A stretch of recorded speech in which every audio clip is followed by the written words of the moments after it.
राधे राधे दोस्तों, आज मैं आपको ज्येष्ठ मास की चौथ की कहानी सुनाने जा रही हूँ।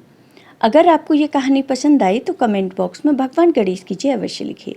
साथ ही अगर आप मेरे चैनल पर नए हैं तो मेरे चैनल को सब्सक्राइब कीजिए और बेल आइकॉन पर क्लिक जरूर कीजिए, जिससे हमारे वीडियो के नोटिफिकेशन आपको मिलते रहें। सतयुग में 100 यज्ञ करने वाले एक पृथु नामक राजा हुए। उनके राज्य में दयादेव नामक एक ब्राह्मण निवास करते थे। उनके 4 पुत्र थे। उनके चारों पुत्रों का विवाह हो चुका था। उनकी 4 बहुओं में सबसे बड़ी बहू ने अपनी सास से कहा, हे माँ जी, मैं बचपन से ही संकटनाशक गणेश चतुर्थी का व्रत करती आई हूँ। मैंने अपने पिता के घर में इस शुभदायक व्रत को किया है, अतः आप मुझे यहाँ व्रत अनुष्ठान करने की अनुमति प्रदान करें। यह बात उनके ससुर ने भी सुनी। अपनी बहू की बात सुनकर ससुर ने कहा, बहू, सभी बहुओं में तुम श्रेष्ठ और बड़ी हो, तुम्हें किसी प्रकार की कोई कमी नहीं है।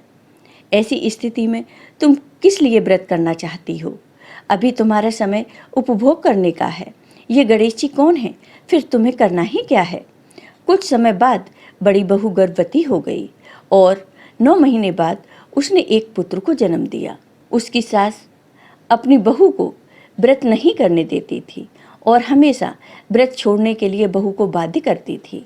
इसलिए बहू ने भी व्रत करना छोड़ दिया। व्रत भंग होने के कारण भगवान गणेश जी कुछ दिनों में ही नाराज हो गए और धीरे धीरे समय बीता और उसका पुत्र विवाह के योग्य हो गया।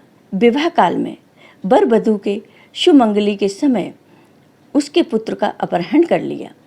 इस अनहोनी घटना से मंडप में खलबली मच गई। सब लोग व्याकुल होकर कहने लगे, लड़का कहाँ गया? किसने अपहरण कर लिया? बारातियों द्वारा ऐसा समाचार पाकर उसकी माँ अपने ससुर दयादेव से रो रो कर कहने लगी, हे ससुर जी, आपने मेरे गणेश चतुर्थी व्रत को छुड़वा दिया है, जिसके परिणाम स्वरूप ही मेरा पुत्र गायब हो गया है। अपनी पुत्र वधू के मुख से ऐसी बात सुनकर ब्राह्मण दयादेव बहुत ही दुखी हुए। साथ ही उनकी पुत्र वधू भी बहुत दुखी थी।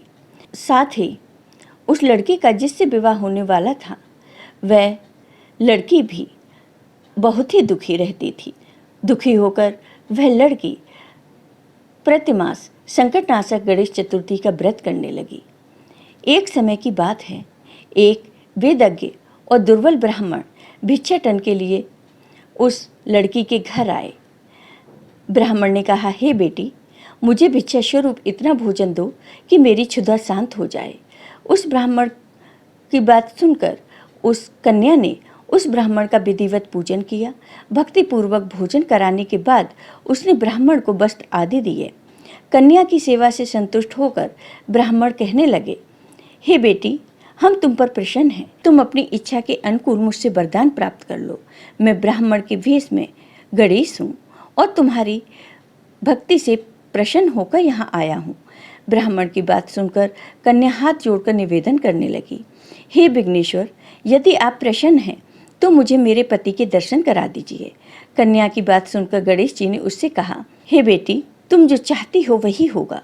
तुम्हारा पति शीघ्र ही आएगा। कन्या को इस प्रकार का वरदान देकर गणेश जी वहां से अंतर्ध्यान हो गए। उसी समय सोम शर्मा नामक ब्राह्मण एक वन में से उस बालक को नगर में ले आए। अपने पौत्र को देखकर दयादेव नामक ब्राह्मण बहुत प्रसन्न हुए। बालक की माता के तो हर्ष का कोई ठिकाना ही न रहा। संपूर्ण नगरवासी भी प्रसन्न हुए। बालक की माता ने पुत्र को सीने से लगा लिया और कहने लगी कि गणेश जी की कृपा से ही मैंने अपने खोए हुए पुत्र को प्राप्त किया है। फिर से मंडप का निर्माण करके विधि पूर्वक वैवाहिक कार्य संपन्न किया गया। वह भाग्यशाली कन्या अपने पति को पाकर धन्य हो उठी और अपनी सास के साथ मिलकर भगवान गणेश का पूजन करने लगी। इस तरह सब लोग खुशी खुशी रहने लगे। ज्येष्ठ मास की चतुर्थी मनुष्यों के मनोरथ को पूर्ण करती है। जो व्यक्ति इस व्रत एवं पूजन को करेंगे, उनकी संपूर्ण इच्छाएं पूर्ण होंगी। जय हो भगवान गणेश की। आपको ये वीडियो पसंद आया हो तो कमेंट बॉक्स में कमेंट करके ज़रूर बताइए। साथ ही मेरे वीडियो को ज़्यादा से ज़्यादा शेयर करिए। धन्यवाद दोस्तों।